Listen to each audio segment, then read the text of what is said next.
Hey everybody, welcome back to Off-Road Independence. My name is Eric McGrew, and today we're going to be talking about this Coleman North Rim sleeping bag. I already did a video on what I thought about it while out camping for 4x4 camping and doing a micro overlanding trip. Today we're going to talk about a few of the features that I have with it and some of the things you might want to be aware of before you consider buying it. That's the name of it.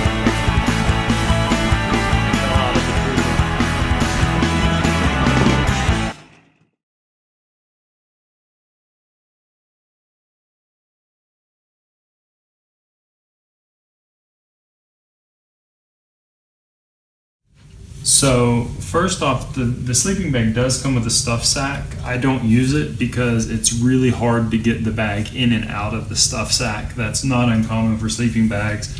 My Marmot was that way. My wife's North Face was that way.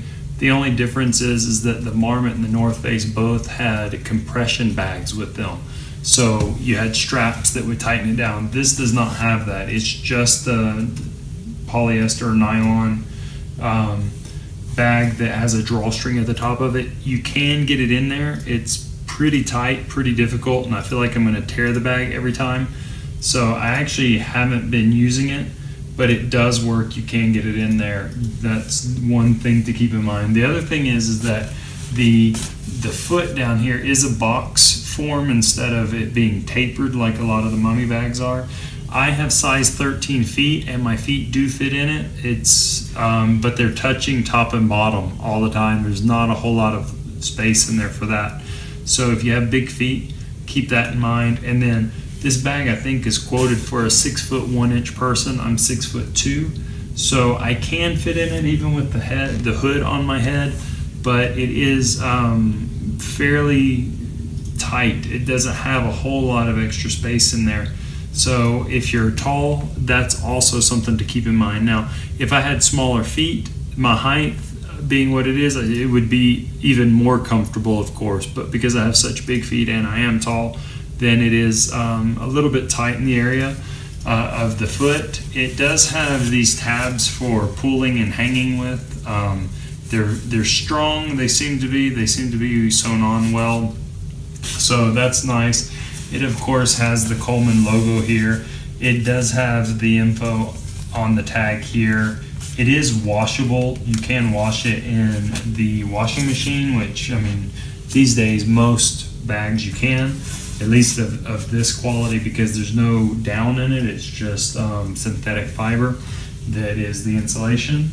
And up here at the top, you'll find the zipper here. It's nice and bright and red, so it's easy to find. There are two zippers. There's one on the outside and the inside.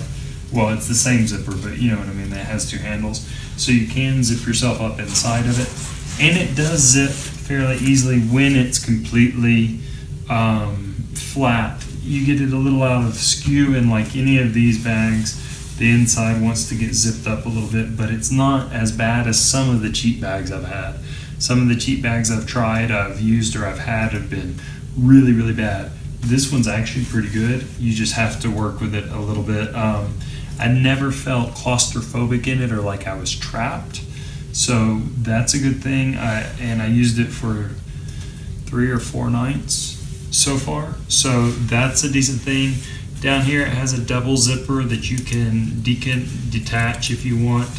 And it does unzip, but only to this point, and then there's a gusset there. So that's as unzipped as it gets. It does not unzip all the way down to the bottom or around the bottom, which some of the higher end, nicer ones do, and you can lay them open completely. So that's something to keep in mind. It does have that issue. Well, it doesn't have that extended feature, I should say. But there is padding on the inside here right at the zipper. And I never felt the zipper once using the bag. It was quite comfortable. And then up here, there's what they call a chest baffle and extra padding.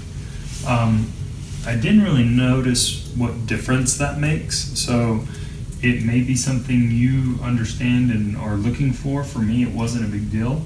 But one thing to note is that this baffle does have Velcro here and here, so it locks together, and it seals, and then you don't feel like the zipper or anything on this side here.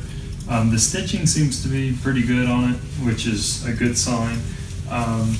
It does have a drawstring up here for the hood that works pretty well.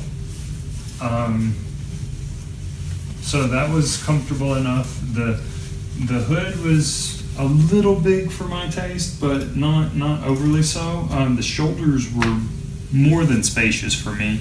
They built these for very generically sized people, of course, because it's a $47 on Amazon and $51 at Walmart purchase.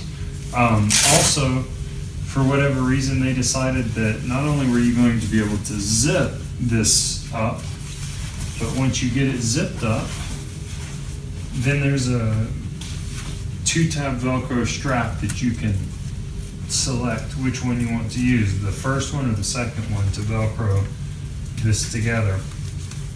So I don't know exactly why they chose to do that. Maybe so that you could leave it unzipped and Velcro it and it stay closed, but still let you have a little bit of vent.